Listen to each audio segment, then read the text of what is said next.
c'est Candel. Alors, je fais aujourd'hui cette vidéo pour partager avec toi un bilan de cette année 2016-2017 où j'ai lancé mon projet musical.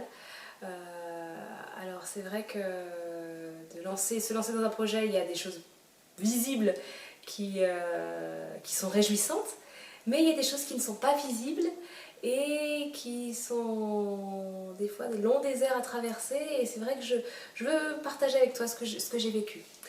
J'ai commencé 30 juin 2016 en partageant, en déposant mes morceaux à la SNAC. Donc c'était un moment important pour moi, pour ancrer quelque chose que j'avais fait, et que donc c'était vraiment une grande victoire. Maintenant le projet allait enfin commencer.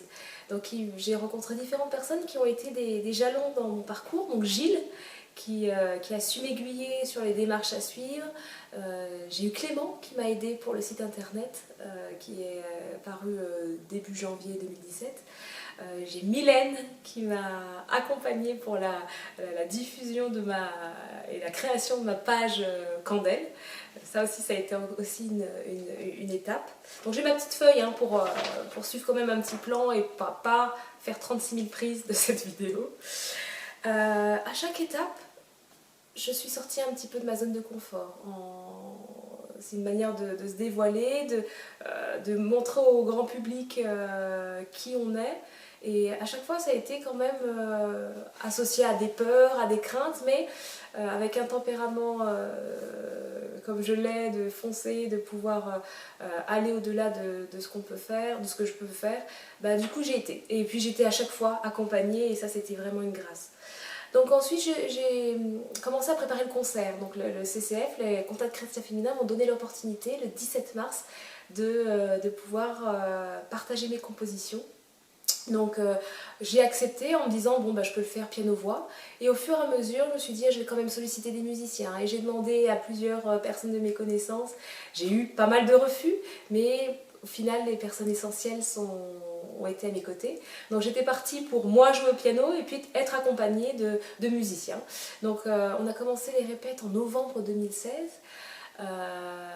On commence les répètes, ils découvrent le répertoire. Et puis en janvier, je me suis dit, ça serait bien qu'il y ait des choristes, et je demande à deux amies si elles veulent chanter avec moi au concert, et elles acceptent.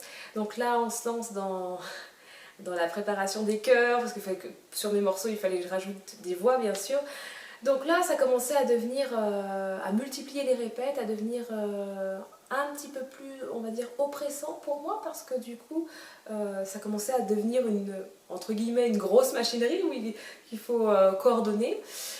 Mais avec mon tempérament de fonceuse, j'ai quand même pris ce projet à bras le corps, et on a continué à avancer. Et j'ai eu quand même un moment où je me suis dit, il faut que je demande de l'aide, parce que je ne peux pas tout gérer, et j'avais tellement à cœur que ce concert du 17 soit une réussite, qu'il y ait une photographe, qu'il y ait quelqu'un qui filme, que je puisse partager sur Facebook les différentes étapes.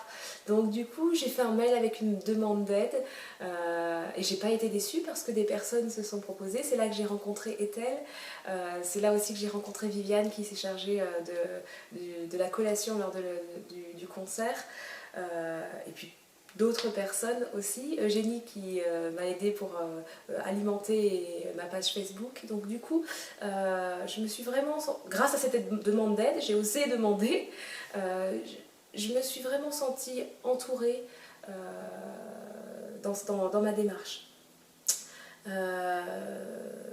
Et puis je me dis, j'ai des choristes, donc il faut que je me concentre sur le chant, donc je décide de ne pas jouer au piano. Et là, mon équipe, un peu déstabilisée, mon frère coordinateur musical me dit ok, mais il faut en chercher un. J'ai fait la demande d'aide était aussi faite pour ça, donc on a cherché un pianiste qui tardait à arriver, mais j'avais pris ma décision. Je voulais me concentrer sur le chant et sur le message que je voulais partager. Et je suis vraiment reconnaissante parce que, mine de rien, l'équipe a dit ok, on te suit même dans ces circonstances-là.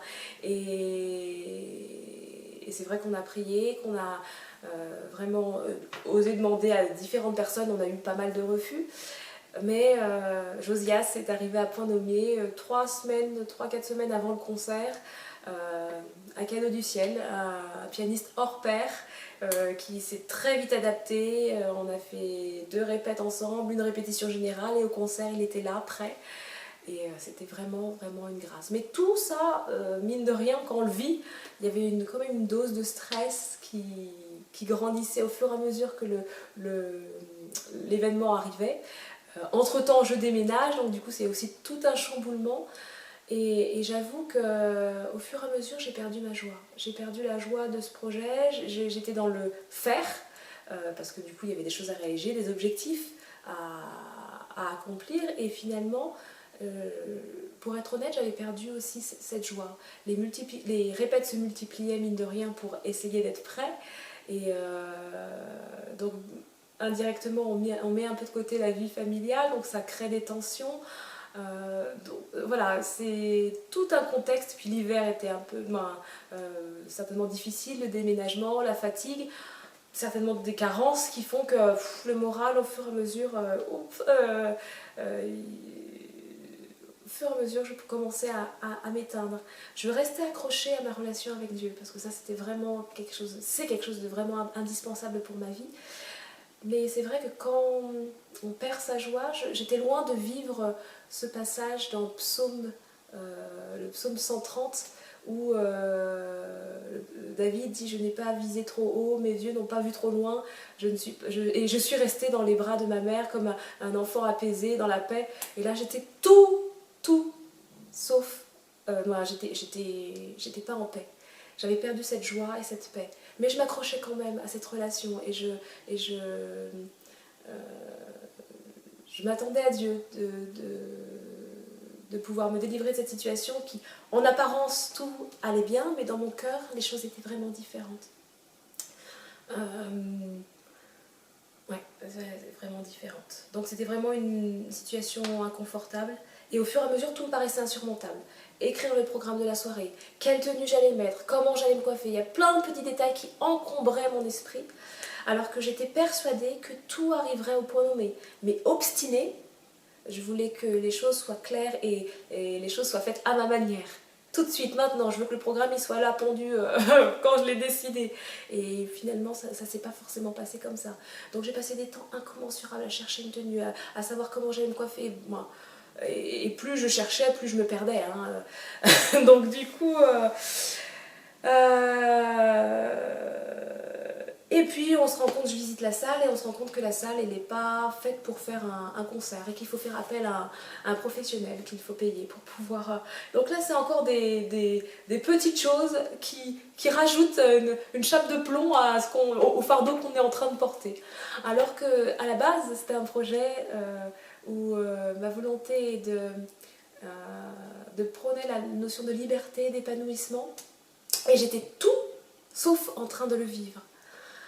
À un moment donné, heureusement, pendant toute l'année, j'ai été accompagnée par CDC France, et à un moment donné, j'ai été obligée de poser mes bagages et me dire, mais où tu en es? Est-ce que tu as visé trop grand? Est-ce que tu as été trop vite en besogne?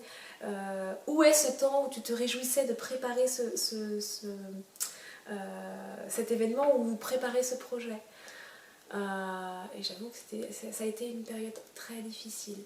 Et j'ai redécouvert les paroles de mes morceaux. Où je dis « Il n'y a que toi qui parle à mon cœur, je désire ta grâce ». La notion de me pardonner, de m'accepter, la notion de stabilité.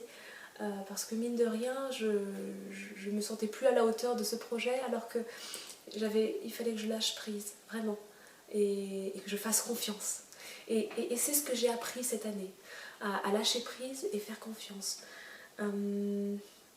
Bien sûr, il y a des personnes clés, et je vais citer leurs prénoms parce que il y a Eva qui a été là à des moments vraiment difficiles, il y a Nadia, Marie-Laure, Eric aussi de CDC France qui ont été vraiment là, et mon conjoint a été là et m'a soutenue comme il pouvait dans ce projet. Et ça c'est un ensemble de personnes qui sont chères à mon cœur, mais si elles n'étaient pas là, j'aurais pas pu sortir la tête de l'eau. Donc voilà, en plus de ma relation avec le Seigneur qui m'a permis de rester accroché au rock et d'apprendre à faire confiance. Donc dans les moments d'apprentissage où on sort de sa zone de confort, où on apprend, c'est jamais facile. Et j'étais amenée à me dire, mais je veux plus apprendre, je veux qu'on me laisse tranquille, je veux que le 17 mars passe, et puis que voilà, que prête à tout arrêter. Mais bon, heureusement, voilà, on apprend dans les difficultés. Et voilà, courageux, j'ai continué. Pas grand monde était au courant de ma souffrance, et je donnais l'impression d'être entourée, mais je me sentais tout de même profondément seule. Et ça a été important pour moi de le vivre pour ne pas le reproduire. Ne pas le reproduire. Après le concert, ça a été un moment magnifique que j'ai savouré, mais j'ai pas réalisé tout de suite ce qui s'était passé. C'est bien 2 semaines après où je me suis dit, oh, mais punaise, t'as été entourée de plein de musiciens, t'as entouré de tant de personnes qui ont prié pour toi, tout s'est merveilleusement bien passé. Et du coup, j'ai vraiment réalisé. Et je me suis dit, je veux être reconnaissante pour ça. Le pianiste qui tombe du ciel et qui est là, et c'était vraiment un cadeau. Ben, Jonathan que j'ai rencontré, qui ont fait la sonorisation, et ils nous ont laissé ils ont enregistré, donc j'ai des souvenirs. Gilles qui a filmé, voilà, un ensemble de personnes qui étaient là pour m'accompagner dans ce projet. Je me suis dit, j'ai enfin réalisé 2 semaines plus tard que voilà, c'était fait, et que maintenant il fallait que je me repose, que je on va dire, reconstruise pour faire le point et reprendre des forces. Parce que par cette expérience, j'ai constaté que mon énergie est limitée. Je l'avais jamais vécu avant, parce que très dynamique, je ne me semblais jamais l'avoir expérimenté comme ça. Parce que même envoyer un courrier ou gérer quelque chose, c'était très très très difficile pour moi. Donc en analysant après, j'étais aux limites du burn-out. Tous les engagements que j'avais pris, j'avais envie simplement de me dérober et qu'on me laisse tranquille. Mais par respect et par... j'ai compris que quand on s'engageait, il fallait aller au bout de son engagement. Il était possible de revenir en arrière, mais pour moi c'était une fuite.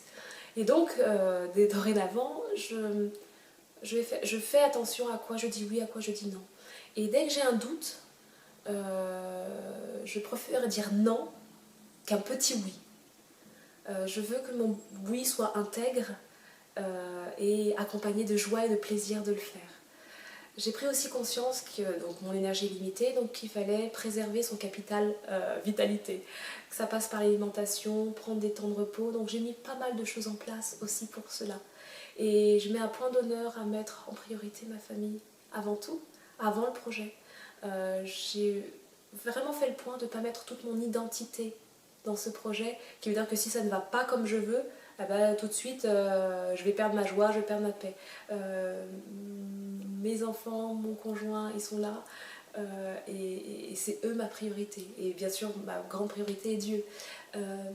Mais c'est vrai que voilà, c'était important pour moi de remettre vraiment les choses dans le bon ordre. Alors voilà, j'en ressors vraiment de cette année grandie. Ça m'a permis de prendre une réelle bouffée d'oxygène et d'ancrer les paroles de mes morceaux. Je les ai revécues, et donc ça va donner beaucoup plus de force à mon message, et j'accepte de m'arrêter. J'accepte de pouvoir partager beaucoup plus, mais je ne veux plus me mettre de pression. Je veux vraiment que le plaisir de ce projet reste. Ça ne va pas empêcher qu'il va y avoir des hauts, des bas, mais je sais que je suis soutenue par toute une équipe, et je compte m'appuyer sur Dieu, m'appuyer sur les personnes qui m'entourent pour continuer tranquillement, et j'ai bien dit tranquillement, le projet que Dieu a mis dans mon cœur. Donc voilà, c'était important pour moi de le partager, parce qu'on voit l'envers du décor, on voit que ça avance, les gens me disent « Ah, ça avance » et tout, et moi je me dis « Oh là là, ben moi je suis vide à l'intérieur, c'est cool que la perception que les gens ont et que moi j'ai est complètement différente. » Mais bon, j'ai appris pendant cette année, je sais qu'il y aura encore des défis, mais c'est une belle aventure qui me permet d'apprendre à me connaître, de me détacher du jugement de l'autre, parce que du coup, qu'en dira-t-on si elle fait ça, si elle fait... Là maintenant je le fais vraiment par obéissance, par respect pour moi-même et ce qui est dans mon cœur, et par respect pour Dieu. Vraiment, ce que j'ai dans mon cœur, c'est de vraiment rendre gloire à mon Créateur et de dire que oui, c'est possible, de pouvoir vivre libre et épanoui et de construire petit à petit. Il y a des hauts, il y a des bas, mais tout est possible à celui qui croit. Et ça, je veux pas utiliser ce verset à tort et à travers, je veux vraiment le vivre. Donc voilà, j'ai fait cette vidéo en une fois, je vais pas faire de reprise, je vais la diffuser sur ma chaîne comme cela, et je te fais de gros bisous et à bientôt. Au revoir.